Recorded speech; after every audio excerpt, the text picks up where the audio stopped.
ಸುಮನ್ ಮತ್ತು ಅಕ್ಷತಾ ಇಬ್ಬರು 7 ವರ್ಷ ಪ್ರೀತಿ ಮಾಡಿ ಮನೆಯವ್ರು ಎಲ್ಲರೂ ಒಪ್ಪಿಸಿ ಮದುವೆ ಆಗಿರ್ತಾರೆ. ಸುಮನ್ ಅಕ್ಷತನ್ನ ತುಂಬ ಪ್ರೀತಿ ಮಾಡ್ತಾ ಇರ್ತಾನೆ. ಅಕ್ಷತಾ ಕೂಡ ಸುಮನ್ ಕಂಡ್ರೆ ಜೀವನೇ ಬಿಡ್ತಾ ಇರ್ತಾಳೆ. ಅಷ್ಟು ಒಬ್ರನ್ನೊಬ್ರು ಪ್ರೀತಿ ಮಾಡ್ತಾ ಇರ್ತಾರೆ. ಬೇಬಿ, ಇವತ್ತು ರಾತ್ರಿ ಆಫೀಸಿಂದ ಮನೆಗೆ ಬೇಗ ಬರ್ತೀನಿ. ನಾನು ನೀನು ಎಲ್ಲಾದರೂ ಹೊರಗಡೆ ಹೋಗೋಣವಾ? ನಿಜವಾಗ್ಲೂ ಹೊರಗಡೆ ಕರ್ಕೊಂಡು ಹೋಗ್ತೀರಾ ಸುಮನ್? ಹಾಗಾದರೆ ನಾನು ಬೇಗ ಬೇಗ ಎಲ್ಲ ಕೆಲಸನೂ ಮುಗಿಸಿ ರೆಡಿಯಾಗಿ ಕುತ್ಕೊಂಡಿರ್ತೀನಿ. ನೀವು ಬೇಗ ಬೇಗ ಬನ್ನಿ ಆಯಿತಾ ಆಫೀಸಿಂದ? ಹಾಂ ಬೇಬಿ, ನಾನು ಬೇಗ ಬರ್ತೀನಿ. ಇಬ್ಬರು ಎಲ್ಲಾದರೂ ಸುತ್ತಾಡ್ಕೊಂಡು ಬರೋಣ ಆಯಿತಾ? ಇಬ್ಬರು ಟೈಮ್ ಸ್ಪೆಂಡ್ ಮಾಡಿದೆ ತುಂಬ ದಿನವೇ ಆಯಿತು. ಸುಮನ್ ಹೇಳ್ದಾಗೆ ರಾತ್ರಿ ಗಂಡ ಹೆಂಡತಿ ಇಬ್ಬರು ಹೊರಗಡೆ ಹೋಗಿ ಸುತ್ತಾಡ್ಕೊಂಡು ಮಾತಾಡಿಕೊಂಡು ರೆಸ್ಟೋರೆಂಟಲ್ಲಿ ಊಟ ಮಾಡಿಕೊಂಡು ಮನೆಗೆ ಬರ್ತಾರೆ. ಸುಮನ್ ಮತ್ತು ಅಕ್ಷತಾ ಇಬ್ಬರು ಪ್ರೀತಿ ಮಾಡಿ ಮದುವೆ ಆಗಿರೋದ್ರಿಂದ ಅವರಿಬ್ಬರ ಮಧ್ಯೆ ತುಂಬಾ ಅಂಡರ್ಸ್ಟ್ಯಾಂಡಿಂಗ್ ಇರುತ್ತೆ. ಹೀಗೆ ಕೆಲವು ದಿನಗಳು ಕಳೆಯುತ್ತೆ.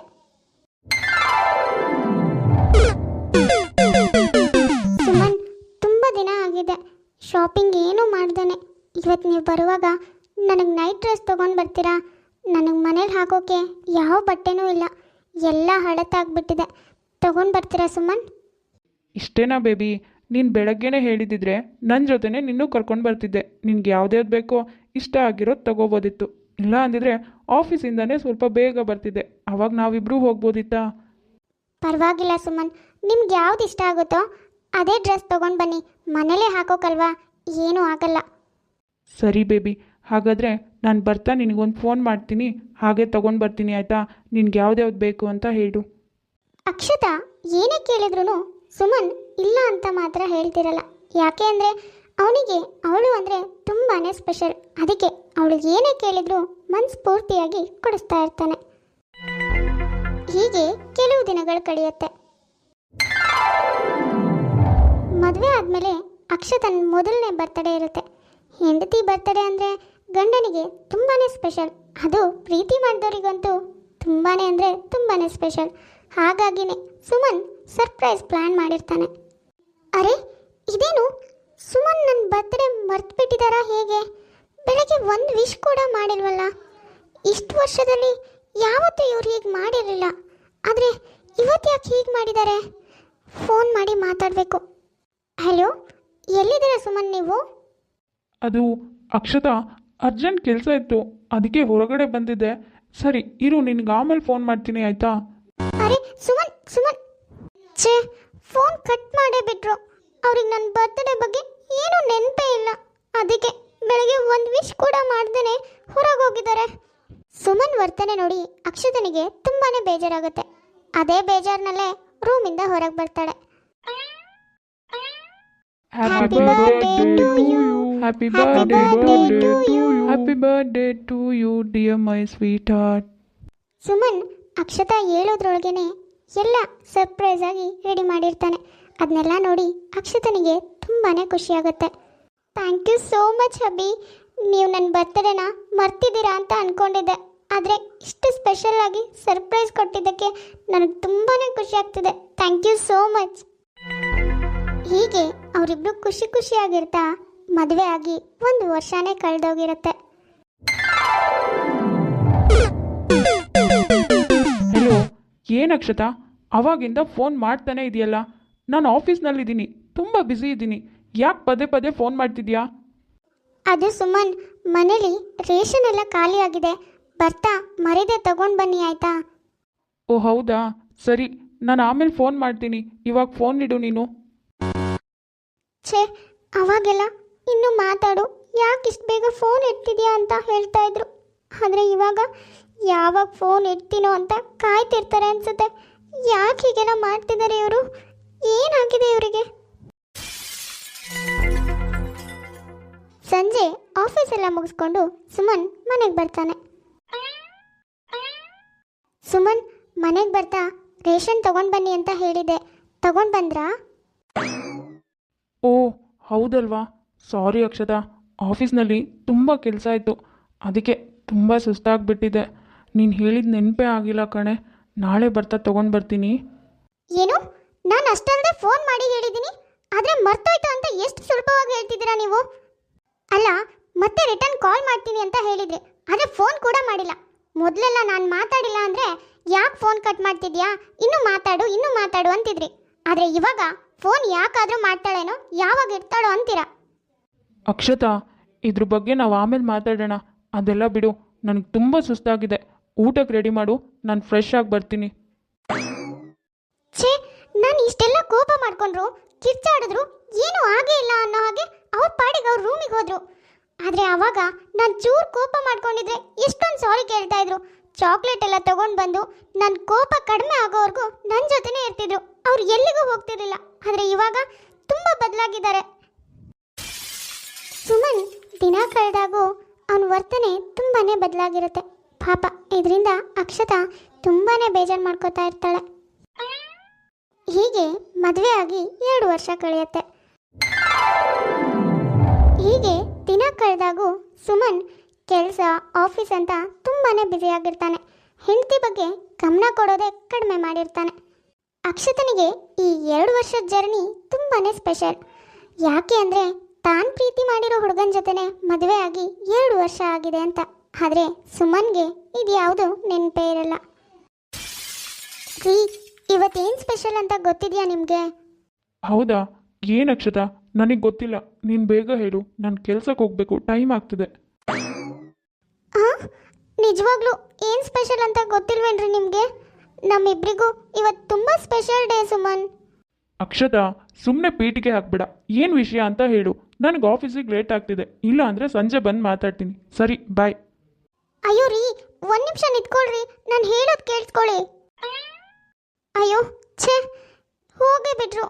ನನ್ನ ಪರಿಚಯ ಆಗಿ ಇವ್ರ ಪ್ರೀತಿನ ಒಪ್ಕೊಂಡ್ಮೇಲೆ ತಿಂಗಳಿಗೆ 1 ಸಾರಿ ಸೆಲೆಬ್ರೇಟ್ ಮಾಡ್ತಿದ್ರು, ವಿಶ್ ಮಾಡ್ತಿದ್ರು. ಆದರೆ ಇವಾಗ ನಾನೇ ನೆನ್ಪು ಮಾಡ್ಕೊಂಡ್ರು, ಇವ್ರಿಗೆ ನೆನಪಿಲ್ಲ. ಛೇ, ಯಾಕೆ ಹೀಗೆಲ್ಲ ಮಾಡ್ತಿದ್ದಾರೆ? ಓ, ಅವತ್ತಿನ ಹಾಗೆ ಇವತ್ತು ಏನೋ ಸರ್ಪ್ರೈಸ್ ಪ್ಲಾನ್ ಮಾಡಿದ್ದಾರೆ ಅನ್ಸುತ್ತೆ. ಅದಕ್ಕೆ ಗೊತ್ತಿದ್ರು ಗೊತ್ತಿಲ್ದಿದ್ದಂಗೆ ಹೋಗಿರ್ತಾರೆ. ಅಕ್ಷತಾ ತನ್ನ ಗಂಡ ರಾತ್ರಿ ಏನೋ ಸರ್ಪ್ರೈಸ್ ಪ್ಲಾನ್ ಮಾಡಿದ್ದಾನೆ ಅಂತ ಮನ್ಸಲ್ಲೇ ಖುಷಿ ಪಟ್ಟಿರ್ತಾಳೆ. ಆದರೆ ಸುಮನ್ ರಾತ್ರಿ ಆಫೀಸ್ ಎಲ್ಲ ಮುಗಿಸ್ಕೊಂಡು ಮನೆಗೆ ಬಂದವನು ಇದ್ರ ಬಗ್ಗೆ ಏನೂ ಮಾತಾಡ್ದೇನೆ ಸುಮ್ಮನೆ ರೂಮಿಗೆ ಹೋಗಿ ಮಲಗ್ತಾನೆ. ಪಾಪ ಅಕ್ಷತನಿಗೆ ಇದನ್ನೆಲ್ಲ ನೋಡಿ ತುಂಬಾ ಬೇಜಾರಾಗುತ್ತೆ. ಹೆಣ್ಮಕ್ಳಿಗೆ ಮದುವೆ ಆದಮೇಲೆ ಗಂಡನೇ ಪ್ರಪಂಚ. ಗಂಡನೇ ಅವಾಯ್ಡ್ ಮಾಡಿದಾಗ ಎಷ್ಟೇ ಅಂದರೂ ಬೇಜಾರಾಗೋದು ಕಾಮನ್ ಅಲ್ವಾ? ಹೀಗೆ ಕೆಲವು ದಿನಗಳು ಕಳೆಯುತ್ತೆ. ಅಕ್ಷತಾ ಪ್ರೆಗ್ನೆಂಟ್ ಆಗಿರ್ತಾಳೆ. ಪ್ರೆಗ್ನೆಂಟ್ ಆಗಿರೋ ಕೆಲವು ಸಮಯ ಸುಮನ್ ತುಂಬ ಪ್ರೀತಿಯಿಂದ ನೋಡ್ಕೊಳ್ತಾನೆ. ಆದರೆ ಸ್ವಲ್ಪ ದಿನ ಕಳೆದ ಮೇಲೆ ಸುಮನ್ ಮತ್ತೆ ಬ್ಯುಸಿ ಆಗ್ತಾನೆ. ಇದರಿಂದ ಇಬ್ಬರು ಸ್ವಲ್ಪ ದೂರನೇ ಆಗಿರ್ತಾರೆ. ಅಕ್ಷತಾ ತುಂಬಾ ಬೇಜಾರು ಮಾಡ್ಕೊಂಡಿರ್ತಾಳೆ. ಇದರಿಂದ ಅತ್ತೆ ಮಾವಂಗೆ ಮಗ ಸೊಸೆ ಜೀವನ ಹೀಗಾಗ್ತಿದೆಯಲ್ಲ ಅಂತ ಚಿಂತೆ ಶುರುವಾಗುತ್ತೆ. ಯಾಕಮ್ಮ ಅಕ್ಷತಾ, ದಿನ ಕಳೆದಾಗೂ ಪ್ರೆಗ್ನೆಂಟ್ ಇರೋ ಹೆಣ್ಮಕ್ಳು ಗೆಲುವಾಗಿ ಕಾಣಬೇಕು, ಆದರೆ ನೀನು ಯಾಕೆ ಮಂಕಾಗಿದೆಯಲ್ಲಮ್ಮ? ಅದು ಅತ್ತೆ, ಯಾಕೂ ಗೊತ್ತಿಲ್ಲ, ದಿನ ಕಳೆದಾಗೂ ನಿಮ್ಮ ಮಗ ನನ್ನ ಜೊತೆ ಸರಿಯಾಗಿ ಮಾತು ಆಡ್ತಿಲ್ಲ. ಅವಾಗಿದ್ದಾಗ ಸ್ವಲ್ಪನೂ ಇಲ್ಲ ಅತ್ತೆ. ನನಗೆ ಅವ್ರಿಗೆ ದೂರ ಇರೋಕ್ಕಾಗಲ್ಲ, ತುಂಬಾ ಬೇಜಾರಾಗ್ತಿದೆ. ಅಕ್ಷತಾ, ಹಾಗೆಲ್ಲ ಏನೂ ಇರಲ್ಲಮ್ಮ. ಮದುವೆ ಆದಮೇಲೆ ಗಂಡ್ಮಕ್ಳಿಗೆ ಜವಾಬ್ದಾರಿ ಹೆಚ್ಚಾಗತ್ತೆ. ಹೆಂಡತಿ, ಮಕ್ಕಳು, ಅಪ್ಪ ಅಮ್ಮ ಅಂತ ಎಲ್ಲರೂ ನೋಡ್ಕೊಳ್ಬೇಕು. ಹಾಗಾಗಿ ತಲೆಯಲ್ಲಿ ತುಂಬ ಟೆನ್ಷನ್ ಇರುತ್ತೆ ಅಷ್ಟೇ. ಅದೇನೂ ನಿಜ ಅತ್ತೆ. ಆದರೆ ಅವರು ನಾನು ಇಷ್ಟನೇ ಇಲ್ವೇನೋ, ನನ್ನ ಮೇಲೆ ಪ್ರೀತಿನೇ ಇಲ್ವೇನೋ ಅನ್ನೋ ಥರ ನಡ್ಕೋತಾರೆ. ನನ್ನಿಂದ ದೂರ ಇದ್ದರೆ ಟೆನ್ಷನ್ ಎಲ್ಲ ಸರಿಯಾಗತ್ತಾ ಹೇಳಿ? ಅಕ್ಷತಾ, ನೀನು ತಿಳ್ಕೊಂಡಿರೋದೇ ತಪ್ಪು. ಗಂಡ್ಮಕ್ಳು ಮದುವೆ ಆದಮೇಲೆ ತಮ್ಮ ಪ್ರೀತಿನ ವ್ಯಕ್ತಪಡಿಸಲ್ಲ ಅಷ್ಟೇ. ಆದರೆ ತನ್ನ ಹೆಂಡತಿನ ಕೊನೆವರೆಗೂ ಮೊದಲಿನ ಥರನೇ ಪ್ರೀತಿ ಮಾಡ್ತಾ ಇರ್ತಾರೆ. ಆದರೆ ಮೊದಲೆಲ್ಲ ಆದರೆ ನಾನು ನಿನ್ನ ಪ್ರೀತಿಸ್ತಿದ್ದೀನಿ ಅಂತ ಬಾಯಿ ಬಿಟ್ಟು ಹೇಳ್ತಾ ಇರ್ತಾರೆ. ಆದರೆ ಇವಾಗ ಕೇರ್ ಮಾಡ್ತಾರಲ್ಲ, ಅದರಲ್ಲೇ ಅರ್ಥ ಮಾಡ್ಕೋಬೇಕಮ್ಮ. ನಮಗೇನು ಅಯ್ಯೋ ಅವ್ರು ನಮ್ಮ ಹತ್ರ ಮಾತಾಡ್ತಾ ಇಲ್ಲ, ನಮ್ಮನ್ನು ದೂರ ಮಾಡ್ತಿದ್ದಾರೆ, ಅವ್ರಿಗೆ ನಾವು ಇಷ್ಟ ಇಲ್ವೇನೋ ಅಂತ ಅನಿಸುತ್ತೆ. ನಿನ್ನ ಮಾವ ಮತ್ತು ನಾನು ಕೂಡ ಪ್ರೀತಿ ಮಾಡಿನೇ ಮದುವೆ ಆಗಿರೋದು. ಆದರೆ ಮದುವೆ ಆದಮೇಲೆ ಇವಾಗ ನಿನ್ನ ಗಂಡ ನಿನ್ನ ಜೊತೆ ಹೇಗೆ ನಡ್ಕೊಳ್ತಿದ್ನೋ ಹಾಗೆ ನನ್ನ ಜೊತೆನೂ ನಡ್ಕೊಳ್ತಿದ್ರು. ನನಗೂ ತುಂಬ ಬೇಜಾರಾಗ್ತಿತ್ತು. ಅವರಿಗೆ ನಾನು ಇಷ್ಟ ಇಲ್ವೇನೋ, ಬೇರೆ ಯಾರೋ ಇಷ್ಟ ಆಗಿದ್ದಾರೇನೋ, ಹೀಗೆಲ್ಲ ಯೋಚನೆ ಮಾಡ್ತಾ ಇದ್ದೆ. ಯಾಕೆ ಅಂದರೆ ನಾನು ಮನೇಲೇ ಇರ್ತಿದ್ನಲ್ವಾ, ಅವರಾದರೆ ಹೊರಗಡೆ ಎಲ್ಲ ಹೋಗ್ತಾಯಿದ್ರು, ಅವ್ರಿಗೇನು ಅನ್ನಿಸ್ತಾ ಇರಲಿಲ್ಲ. ಆದರೆ ನಾನೊಬ್ಬಳೇ ಮನೇಲಿರ್ತಿದ್ದೆ, ನನಗೆ ಅವರೇ ಅಲ್ವಾ ಎಲ್ಲ. ಅದಕ್ಕೆ ನನಗೇನೇನೋ ಆಲೋಚನೆಗಳು ಬರ್ತಾಯಿತ್ತು, ತುಂಬ ಬೇಜಾರಾಗ್ತಾಯಿತ್ತು. ಅದೇ ಸಮಯಕ್ಕೆ ನಿನ್ನ ಗಂಡ ಸುಮನ್ ಹುಟ್ಟುತ್ತಾ. ನನ್ನ ಮಗ ಸುಮನ್ ಹುಟ್ಟಿದ್ಮೇಲೆ ನನಗೆ ಅಂತ ಒಬ್ಬರು ಜೊತೆ ಆದರು. ಮನೇಲೇ ಯಾವಾಗಲೂ ಇರ್ತಿದ್ದ. ಅವನ ಜೊತೆ ಮಾತಾಡಿಕೊಂಡು ಅವನನ್ನು ನೋಡಿಕೊಂಡು ಇದೆಲ್ಲ ಮಾಡುವಾಗ ನಿನ್ನ ಮಾವನ ಬಗ್ಗೆ ಏನೇನೋ ಯೋಚನೆ ಮಾಡೋಕ್ಕೆ ನನಗೆ ಏನು ಟೈಮೇ ಸಿಗ್ತಿರಲಿಲ್ಲ. ಮೊದಲೆಲ್ಲ ನಿನ್ನ ಮಾವನ ಕೈಯಲ್ಲಿ ದುಡ್ಡು ಇರ್ತಾ ಇರಲಿಲ್ಲ, ಹಾಗಾಗಿನೇ ನಾನು ಮನೇಲಿರ್ತಾ ಇದ್ದೆ. ಅವ್ರು ಯಾವಾಗಲೂ ಕೆಲಸ ಆಫೀಸ್ ಅಂತ ಬ್ಯುಸಿಯಾಗಿರ್ತಾಯಿದ್ರು. ಆದರೆ ಅದಾದಮೇಲೆ ಸಂಪಾದನೆನೂ ಚೆನ್ನಾಗಿ ಮಾಡಿದ್ರು, ಅವ್ರ ಕೈನಲ್ಲೂ ದುಡ್ಡು ಚೆನ್ನಾಗಿರ್ತಾ ಇತ್ತು. ಹಾಗಾಗಿ ಸ್ವಲ್ಪ ಆರಾಮಾಗಿರ್ತಾಯಿದ್ರು. ಅದಾದಮೇಲೆ ನನ್ನ ಜೊತೆ ನನ್ನ ಮಗನ ಜೊತೆ ಟೈಮ್ ಸ್ಪೆಂಡ್ ಮಾಡ್ತಾಯಿದ್ರು. ಆವಾಗ ನನಗೂ ಅರ್ಥ ಆಯಿತು, ಅವ್ರು ಇಷ್ಟು ದಿನ ಕಷ್ಟಪಟ್ಟು ಹೊರಗಡೆ ಎಲ್ಲ ದುಡಿತಾ ಇದ್ದಿದ್ದು, ನನ್ನಿಂದ ದೂರ ಇದ್ದಿದ್ದು ನಮಗೋಸ್ಕರನೇ ಇದೆಲ್ಲ ಮಾಡಿರೋದು ಅಂತ. ಇದಾದಮೇಲೆ ನಾನು ಅವ್ರ ಹತ್ರ ಯಾವತ್ತೂ ಕೋಪ ಮಾಡ್ಕೊಳ್ತಿರ್ಲಿಲ್ಲ. ಅವ್ರು ಎಷ್ಟೇ ಕಷ್ಟಪಟ್ಟು ಕೆಲಸ ಮಾಡಿ ಮನೆಗೆ ಬಂದರೂ ಖುಷಿಯಾಗಿ ಮಾತಾಡಿಕೊಂಡು ಊಟ ಬಡಿಸಿ ಆರಾಮಾಗಿ ದಿನ ಕಳೀತಾ ಇದ್ವಿ. ನಮ್ಮನ್ನು ಮದುವೆ ಆಗಿರೋರು ನಮ್ಮಿಂದ ಸ್ವಲ್ಪ ದೂರ ಇದ್ದಾರೆ ಅಂದರೆ ನಮ್ಮಿಂದ ಪ್ರೀತಿ ಇಲ್ಲ ಅಂತ ಅಲ್ಲ ಅಕ್ಷತಾ. ಅವ್ರಿಗೆ ಸ್ವಲ್ಪ ಜವಾಬ್ದಾರಿಗಳು ಹೆಚ್ಚಾಗಿದ್ದಾವೆ. ನಮ್ಮನ್ನು ನೋಡ್ಕೋಬೇಕು, ನಮ್ಮನ್ನು ಕೇರ್ ಮಾಡೋದ್ರಿಂದನೇ ಅವ್ರ ಪ್ರೀತಿನ ತೋರಿಸ್ಕೋತಾ ಇರ್ತಾರೆ. ನೋಡು ಮಗನೇ, ನಮ್ಮನ್ನು ಮದುವೆ ಆಗಿ ಅಪ್ಪ ಅಮ್ಮ ಅಕ್ಕ ತಂಗಿ ಎಲ್ಲರೂ ಬಿಟ್ಟು ನಮಗೋಸ್ಕರನೇ ಬಂದಿರ್ತಾರೆ. ಹಾಗಿರುವಾಗ ನಾವು ಎಷ್ಟೇ ಬ್ಯುಸಿಯಾಗಿದ್ರೂ ಕೂಡ ಅವರಿಗೆ ಟೈಮ್ ಕೊಡಬೇಕು. ನಾವು ದುಡಿಯೋದೇ ಅವ್ರಿಗೋಸ್ಕರ. ಹಾಗಿರುವಾಗ ಅವ್ರನ್ನ ದೂರ ಇಟ್ಟರೆ ಪಾಪ ಅವರಿಗೂ ಬೇಜಾರಾಗುತ್ತಲ್ವಾ. ನಾವೇ ಪ್ರಪಂಚ ಅಂದ್ಕೊಂಡಿರ್ತಾರೆ. ನಮ್ಗೆ ಎಷ್ಟೇ ಟೆನ್ಷನ್ ಇದ್ರೂ ಕೂಡ ಹೆಂಡತಿ ಮಕ್ಕಳನ್ನ ಮರಿಬಾರ್ದು.